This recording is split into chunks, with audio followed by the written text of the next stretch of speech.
What is going on, everyone? Lauren Sisler here with AL.com, here to break down the college football playoff. Alabama getting the win over Notre Dame. Final score 31-14. A happy new year to all of you, and a happy new year to Matt Scalisi, who joins me now to break this thing down. And before we get started, let's say a big thank you to our sponsor for this evening, Andrew Sports Medicine, always taking care of the athletes. We know we see Dr. Kane and all of them out on the sidelines taking care of these Alabama athletes day in and day out. So we appreciate them as our sponsors. And Matt, wow, 31-14. Obviously, I know Nick Saban just talking there after the game to Allison Williams. Certainly not, his comments not exactly the way we wanted to finish this game. But, hey, they earned the right to play for a national championship. He's obviously very pleased with that. Just want to get your initial thoughts on how things kind of panned out, what you saw from the Crimson Tide in this one. I think Alabama was obviously clearly the better team. We kind of have said it for the last 2 weeks that we didn't really think Notre Dame had much of a shot. I do think they did what they could in the first half to try and keep it close. I think the long 8-minute drive where they ran the ball effectively and, took advantage of their strength, which was their offensive line and their running backs.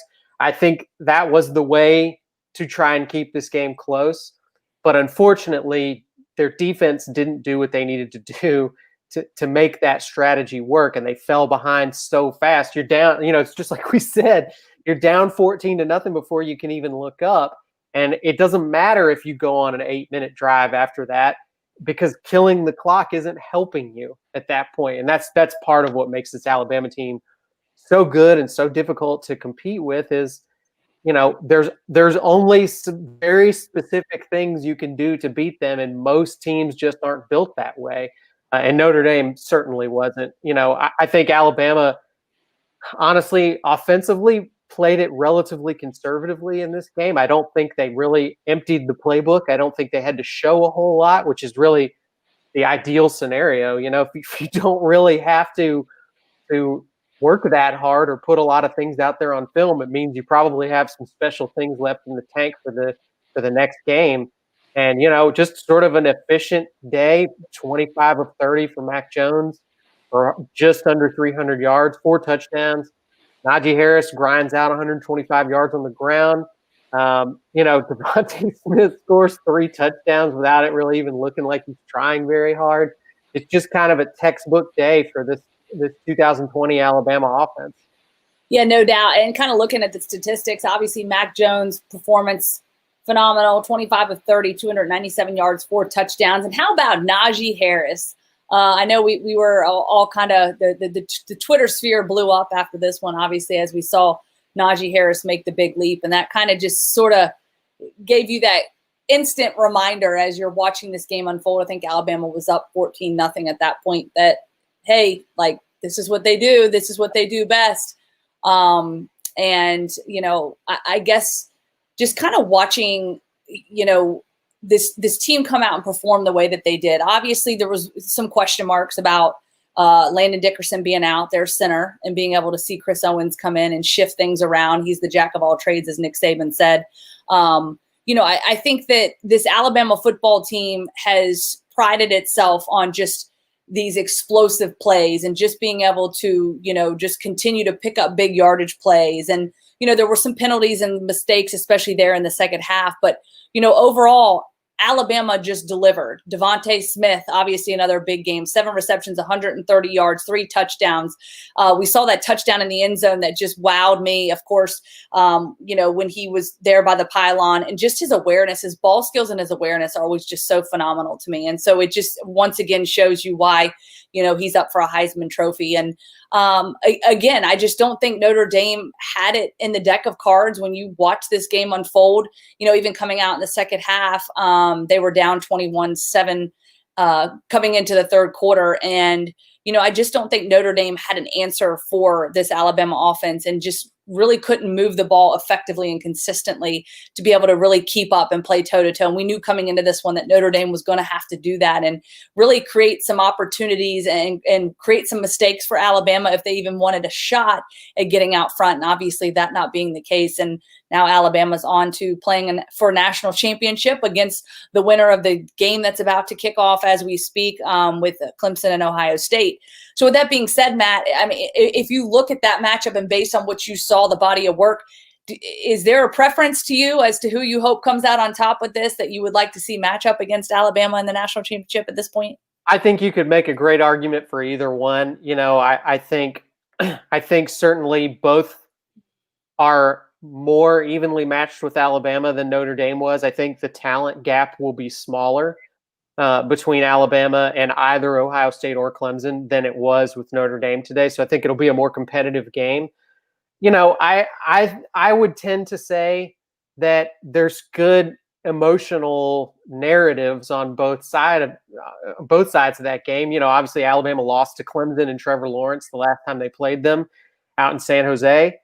They'd love to get one back on that team and that quarterback. I think on the Ohio State side, Alabama also lost their last meeting with them, so there's a bit of a revenge factor in both of those. But the Clemson one is more fresh. There's guys on this team that played in that Clemson game and got embarrassed. But by far, to me, the worst loss of the Nick Saban era, just in terms of getting manhandled. It's really the only time we've ever seen Alabama just totally get blown out under Nick Saban. So this could be a real opportunity for them to kind of avenge that loss. But either way, I think it's going to be a great test for this Alabama team that some people are sort of starting to discuss might be one of the best teams that Nick Saban has had at Alabama. It's certainly the best offense that Nick Saban has had at Alabama. And I think this will be a great challenge and a great test for this team to prove if they really are as good as they look so far. I think it would be a challenge and a fun game to watch no matter which of these two teams win. But I would probably lean towards Clemson a little bit on in terms of what will motivate the players on this current team a little bit more. Yeah, and it's kind of funny. Obviously, I'm seeing some of the comments here, but Alabama coming into this one a 20-point favorite. Obviously, that was the spread. It looked like they were going to cover, and then of course Notre Dame got the late touchdown, and that led to Nick Saban's comments at the end. We didn't finish quite the way we wanted to, but I'm proud of this team. They deserve this opportunity to play. That's kind of the way it goes, obviously. In matchups like this, but again, just kind of watching this and think about all the storylines that come with this. And we talked about this on the pregame show.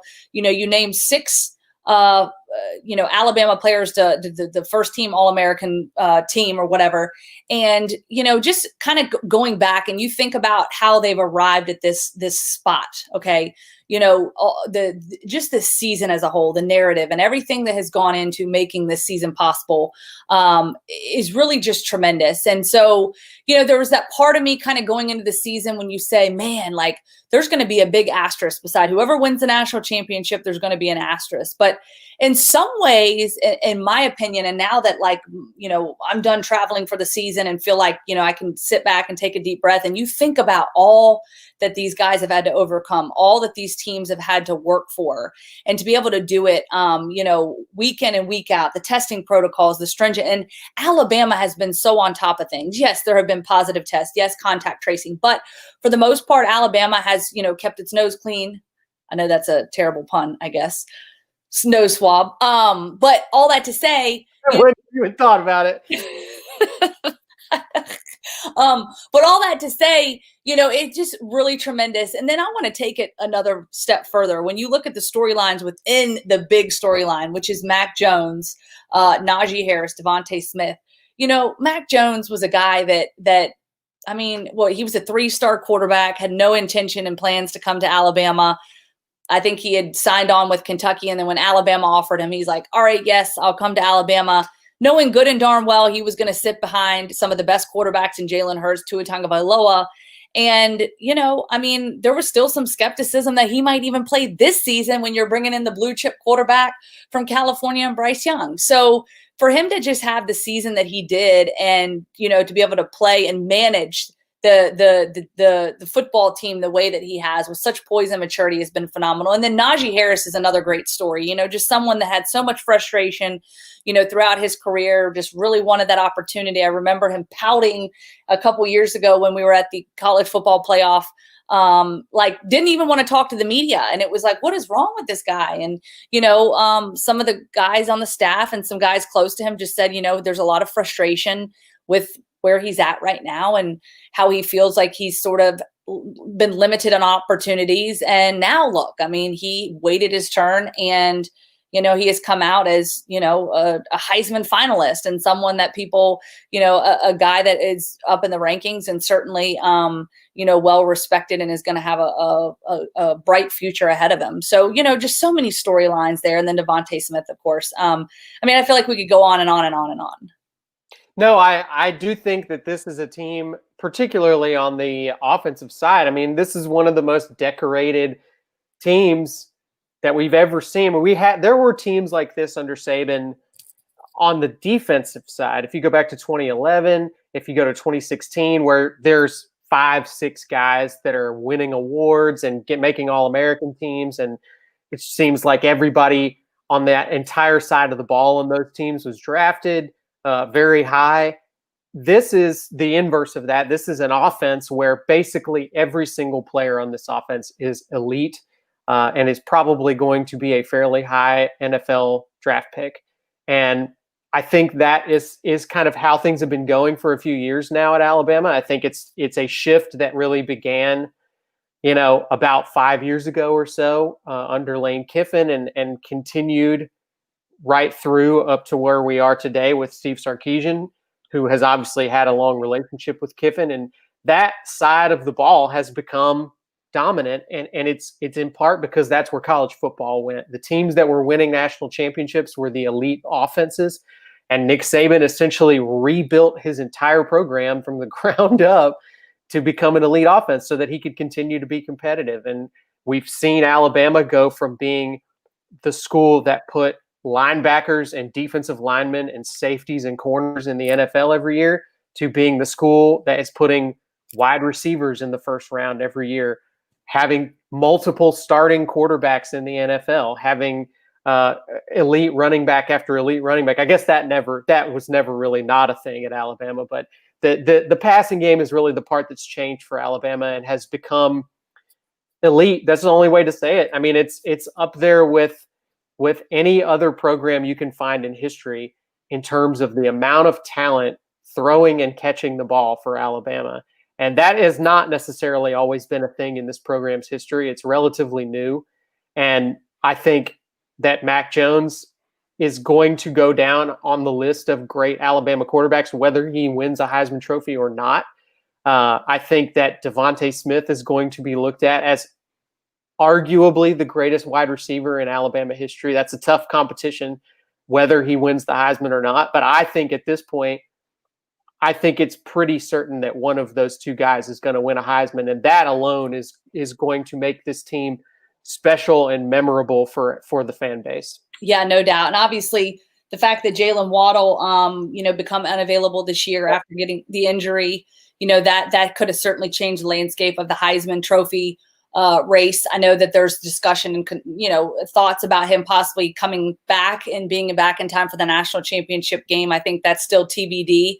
Another thing worth noting, and some people on here have been asking, Malachi Moore was dressed out on the sidelines. I think it was addressed before the game that he was a little banged up, from practice, that is. So I'm not sure quite what his status is, and I imagine Nick Saban will be updating us on that. Yes, we will. But his mom also tweeted during the game, by the way, and said he was a little bit banged up. He could play tonight, but I think that sounds like they basically opted not to play him. It looks like that he could have gone if they needed him to, but they didn't need him to. Thankfully for Alabama. Cautious in this situation, especially knowing that they could give him a break and get. And I think that's one of the best things to come out of this game, honestly, is that nobody got hurt. I mean, we saw DeVonta banged up a little bit, but he went back in, scored another touchdown after that, so he obviously seemed fine. It doesn't seem like, and we'll find out more later, but it doesn't seem like anybody got any significant injuries, which is great news for Alabama. Yeah, no doubt. And that's all, you always hate coming into these games, especially late in the season. Guys are tired. This is the long haul, man. You got to think about it. Yeah, the season started late September, but we are literally, everything was stacked up on top of each other. And even though this is still the same timeline as it would have been in a normal season with the playoff being played on January 1st, there was a lot of stuff crammed into, a shorter period of time. And so certainly, great to note that in terms of injuries, and we'll get updates from Nick Saban. So we'll get that posted on our social media channels as well, his comments after the football game, as well as the players. And we'll sit tight and watch this next game that's about to go down. The college football playoff continues with Clemson and Ohio State, winner of that game playing Alabama on January 11th in the college football national championship. Hard to believe it's going down. Yep. We shall see how that plays out. So certainly exciting stuff. But Matt, it's been fun. It's been real fun. Happy New Year to all of you guys. And we also want to just thank you guys for sticking with us all season long. It's been a fun and wild ride. Any final? One more game. We'll do this again in about a week and a few days here. And everybody just hang tight. We appreciate you guys following us all season, and we've hopefully gotten better at this I've hopefully gotten better at this. Lauren didn't have anywhere to improve. She was already a pro at this. So, but this was a new experiment for us doing these pregame and postgame shows. It seems like you guys have liked them based on how many people watch them. So we will definitely be continuing this next season, and we're glad that you guys were able to join us and engage with us on this show. Yep. Always appreciate you guys very much. Again, Alabama getting the win in the college football playoff here on January 1st. Final score 31-14. And for those of you betting folks out there, sorry, I know they didn't cover the spread. Hey, it happens. But nevertheless, thank you guys so much. And we thank our sponsors and Andrews Sports Medicine, aggressively pursuing victory over injury. Call 205-939-3699.